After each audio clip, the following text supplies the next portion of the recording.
Hello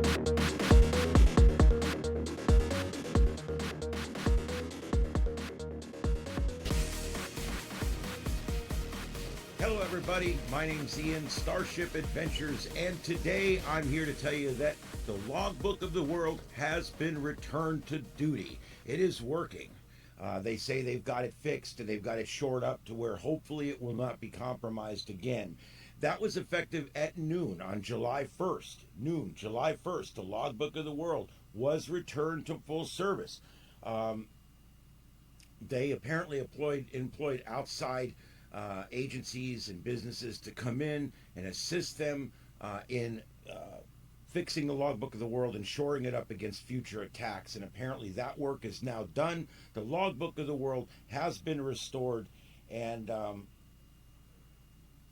they're a little concerned at this point about being flooded with logbooks, and they're asking for ham radio operators to hold off a little bit. Don't everybody try to upload your big long logs for the last it's been down for almost 2 months. So some people may have literally over 1,000, 2,000, 3,000 contacts, especially if you're using digital modes. And if we all send those in at once, it's just going to crash again. So they're asking for people to space out your logs as you're sending them in, and to maybe wait 3 or 4 weeks and send them in, unless you're in a hurry, or maybe send them in a little bit at a time. Let's see here. They're also wanting you to not send your entire log. They want you to only send the last few months. What a lot of people do is they just send the entire log every time, and the duplicates are ignored. Well, they've put a new requirement or restriction in place here, where if you have too many dupes, or not duplicates, I shouldn't call them that. If you have too many that are already confirmed on Logbook of the World, they may reject your request. They really want you, and most of the ways that you can upload the Logbook of the World, whether you're going through QRZ or whichever logbook program you're using, whatever, most of them give you an opportunity to only upload a certain number of months or a certain date to a certain date, and they're asking that you please use that function, at least in the short term, so that the Logbook of the World doesn't have to sort through thousands and thousands and thousands of contacts that they already have in the Logbook of the World. Okay, and they say if you need help, the Logbook of the World, LoTW-help at ARRL.org. They are there to help you. They're saying that through the end of the year, we may experience some additional outages on Logbook of the World, but those will be planned as part of an update to the system to hopefully prevent future problems like this, where they go offline because of either a hack or some kind of attack or some kind of system failure.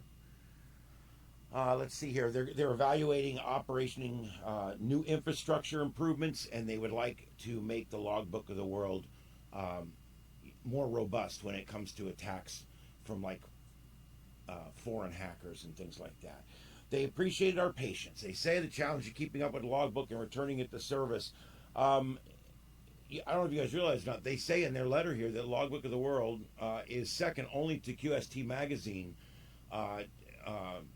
on the list of services that they offer in list of importance, that this is a very important service they offer. They realize that.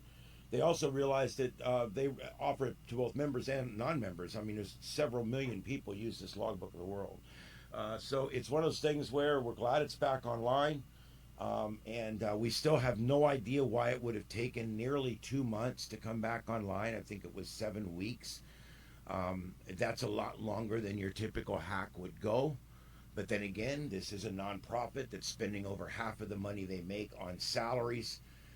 So a lot of times things get overlooked until they become a real problem.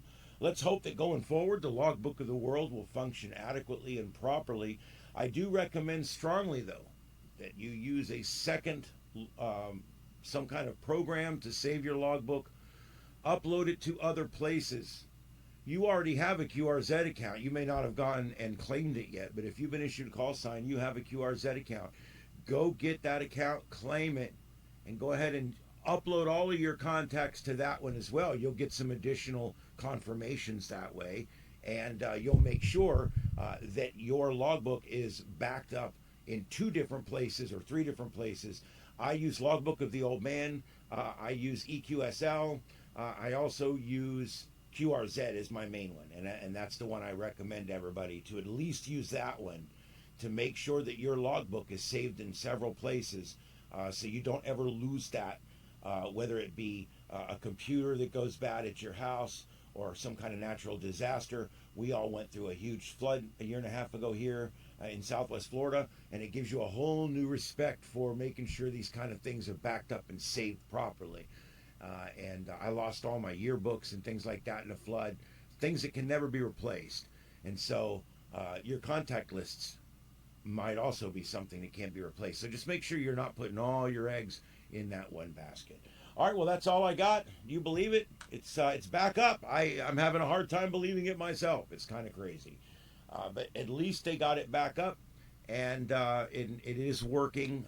Luckily, it was not something where time was of the necessary essence there. And so hopefully it won't go down again. I guess that's the best thing we can say. But anyway, I'll keep you updated. If anything happens, you'll find out right here. Any kind of ham radio breaking news, I try to put out right here on Starship Adventures. Anyway, my name's Ian. We hope to see you guys on the next adventure right here on Starship Adventures. Until then, I hope to see you on the bands. Have a good one. 7-3.